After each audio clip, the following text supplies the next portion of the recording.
Assalamu alaikum students, I am your science teacher.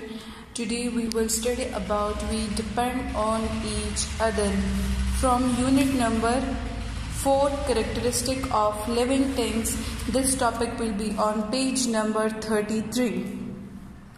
Before starting my topic, first I will explain you the word interdependence. Interdependence is the relation between two or more living things where each one benefits from the other. The word interdependence means that living things are interconnected with each other and they get benefit from each other. The word interdependence means the relation between two or more living things where each one benefits from the other. Means living things are connected with each other. They get benefits from each other. You know students that our nature, our earth is divided into two groups, living things and non-living things. Living things are the things that are alive. Non-living things are the things that cannot be alive. Living things is further divided into two groups, plants and animals, while non-living things consist of soil, water and air. The living things is further divided into two groups, autotroph and the second one is the heterotroph. What is meant by autotroph? Auto means self and troph means food. Auto means self and troph means food. The living things that make their own food is called the autotroph. The living things that make their own food is called the autotroph. Autotrophic living things. Autotrophic living things are also called producers. The word producers come from the word produce. The word producer comes from the word produce. For example, plants. Auto means self and troph means food. The living things that make their own food is called the autotroph. They are also called the producers. Means autotrophic living things do not depend on the other living thing or the other organism for food. Autotroph animals do not depend on the other living things for the food. They can make their own food. Heterotroph. Hetero mean other. Hetero mean other. Troph mean food. The living things which cannot make their own food is called the heterotroph. The living things which cannot make their own food are called the heterotroph. And the living things which cannot make their own food are called the heterotrophic living things are the heterotrophic organisms. Means heterotrophic organisms are living things dependent on the other living things for the food. Heterotrophic organisms depend on the other living things for food. While autotroph, auto means self and troph means food. Autotrophic organisms do not depend on the other organism and heterotrophic organisms depend on the other organism. They are also called the consumer. They are also called the consumer. Consumer's words come from the word consume. Means it depend on the other living things to get the food. For example, animals. How living things are dependent on each other. How living things are dependent on each other or how they are connected with each other. How living things are connected with each other and living things are divided into two groups, animals and plants. Means how animals and plants are connected with each other. So the students, you will see what is this. This is the sun. What is this? This is the sun. And you know students that sun is the main source of energy in the world. Sun is the main source of energy in the world and it gives us sunlight energy. Which energy gives us? Sunlight energy.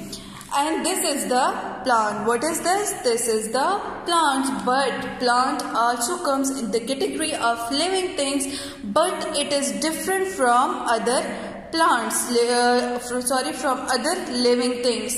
Plants are different from other living things because plants are autotroph. They can make their own food. How they can make their own food? Plants can make their own food by a process called photosynthesis. Plants can make their own food by a process called photosynthesis. What is the process of photosynthesis? Plants can get energy from the sun. Plants can get energy from the sun and absorb water from the soil and get the carbon dioxide, and using the carbon dioxide, from where the carbon dioxide come? When the human breathe, it can inhale the oxygen, it can intake the oxygen and give out the carbon dioxide. Animals can take in oxygen and gives out carbon dioxide. We humans also intake the oxygen and give out the carbon dioxide gas. When we exhale the carbon dioxide gas, this gas is used by the plants during the process of photosynthesis. So plants are called the producers. While animals depend on the plants for oxygen and food. You know that animals can take in the oxygen and give out the carbon dioxide. So this oxygen is provided by the plant, which is produced during the process of photosynthesis. Oxygen gas is produced during the process of photosynthesis, while carbon dioxide is the most important gas for the process of photosynthesis. So animals can get the food from the plants and can get the oxygen. So animals are called the consumers. As energy in our earth, our nature cannot be destroyed, but it is transferred from one living thing to another. See the diagram that sun is the main source of energy. Plants can get the energy from the sun. During the process of photosynthesis. When animals get the food from the plants or animals eat these plants, this sun energy is transferred to plants, then from plants to animals. When animals are died, the small organisms are present in the soil, which will break down the dead bodies of the animals and can get the energy. Now, after the breakdown of animals, remaining part of the animals is mixed up with the soil, and now this energy is then transferred to the to the plants. Life cycle. The word cycle means some things that happen over and over again. The word cycle means something that happens over and over again. The series of changes in the life of an organism is called life cycle.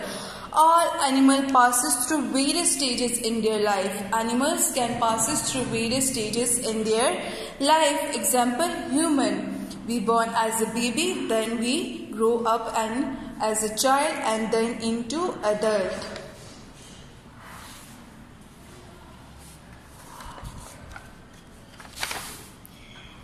Okay. Life cycle of fish. Fish is vertebrate animal, live in water and lay eggs in water. The eggs of fish can hatch and develop into fry. The young ones of fish is called the fry. The young ones of fish is called the